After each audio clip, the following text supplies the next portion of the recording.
What's up, everybody? It's Logan and Brian with IGN here, and we spent about 30 minutes playing Donkey Kong Bananza, which is the first new Donkey Kong game in about a decade, and the first 3D Donkey Kong game since 1999, which is just crazy, and we're going to tell you all about it right now.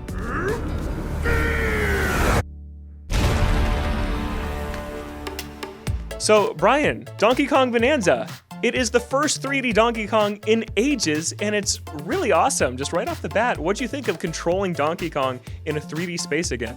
This was by far my favorite Switch 2 surprise of this Direct, this whole era. I am so happy that this character is back with its own game, and being able to control him and how he just has this crazy, sort of Hulk Ultimate Destruction style brute force meets Super Mario Odyssey. It's got this awesome feel of just running around destroying everything. He's got such a great weight to him, and I just love breaking shit in this game. It's awesome. Yeah, the movement is amazing, DK's moveset is great, but you mentioned a really key game there, which is Super Mario Odyssey, and a lot of people watched the Nintendo Direct and were maybe disappointed. 3D Mario didn't show up, and well, we're here to tell you, Donkey Kong Bananza is secretly Super Mario Odyssey 2. It is. We don't know for sure, but I'm like 99% confident that it is Nintendo EPD Tokyo, the 3D Mario team, that made Bonanza, because it is just oozing with that team's identity and personality. Everything from just like the UI and the menu and the font, it looks like Mario Odyssey, and Donkey Kong is collecting golden bananas, and when you grab them, a cutscene plays just like the moon cutscene in Super Mario Odyssey. Like, just everything about it. This feels like the sequel to Odyssey we never got, but it's Donkey Kong this time. Did you get those impressions too? Absolutely, 100%. And I think what led it to me, specifically outside of everything you mentioned, is that his moveset has that same feel that Super Mario Odyssey had, right? Where you are chaining together a whole bunch of different, very clever, very fun, very creative moves, and there's a ton of verticality and hopping, and there's surfing and punching and all this other stuff. And once you start chaining them all together, it brought back that sort of Mario 64 feel to me, which they recreated in Odyssey and Mario Sunshine and Galaxy and so many great games. And it just has that, but it's Donkey Kong. And so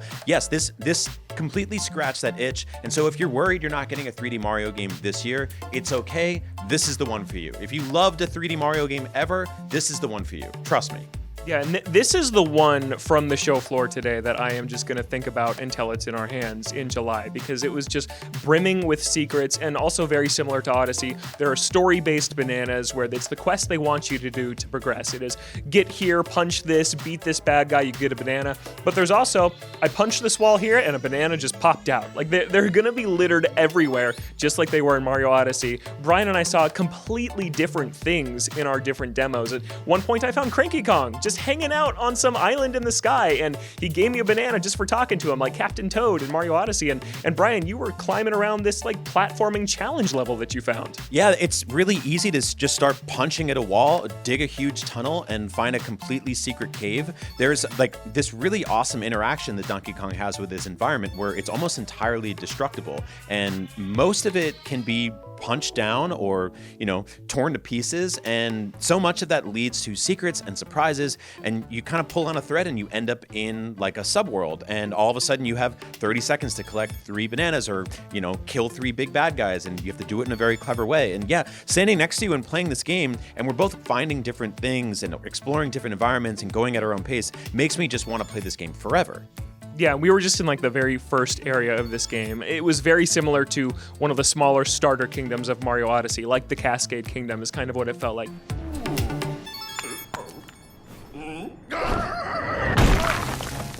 Brian, you mentioned it. Let's talk about it now. You can destroy everything in this game, and the game remembers everything you destroyed, which is just really, really impressive tech Nintendo is showing off on Switch 2.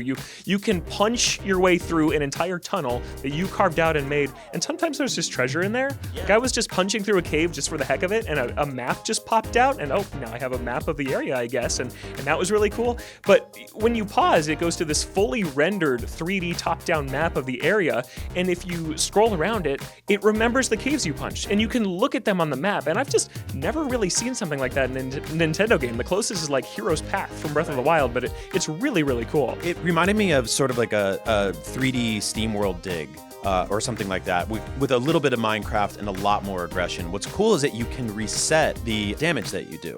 Now, there are like some walls you can't break and some things you can't climb, and those are to sort of gate you into specific areas where you're like, oh, I have to go up this one wall, and I can only do it by doing this specific power up. But for the most part, you have the freedom, and there's no timer above you really screaming at you saying, you gotta do this. So just punch stuff and dig around and see what you can find.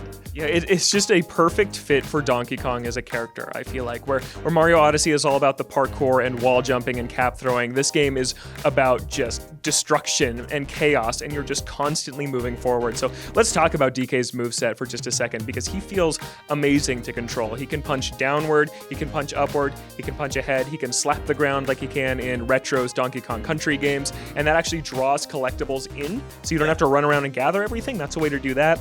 And then he can grab giant stone slabs from the ground, like we're seeing Brian do here, and then hurl them at enemies. I'm not gonna throw this in the ground. Yeah, please don't. Or you can jump on it and just start surfing around, and it just spins underneath you, kind of like a weird boogie board or something like that, and it starts to grind down the more you ride on it. And there's a whole bunch of moves you can do from there. So again, like before, chaining these moves together, they're all really aggressive and really fun. I think this is just gonna be so playful. I feel like kids are gonna have a blast with this game, just wrecking stuff.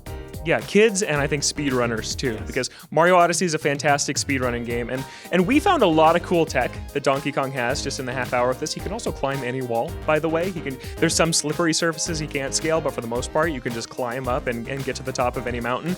But we talked to some PR folks from Nintendo that basically said, oh, there's so much stuff in that demo that Donkey Kong can do that we didn't see. And that is just so exciting to think about all the, like you mentioned earlier, Odyssey is all about chaining together these combos, and I think people are going to do crazy stuff as DK in this game.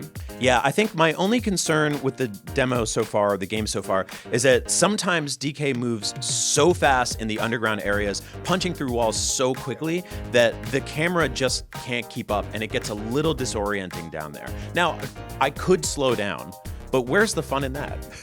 Yeah, no, this game is all about being fast, and it's just really a different idea for a 3D platformer of this style. It almost feels like, I don't know, Wario World on GameCube or something like that, but better than that game. I think it feels a lot better than that game did. And yeah, there's tons of collectibles too littered everywhere. We were finding fossils and coins that maybe were like regional coins, like purple coins in Odyssey. I think there's going to be outfits. We saw Donkey Kong wearing like pants at the beginning of this. And so, yeah, what do you want to see Donkey Kong wear in this game? Nothing.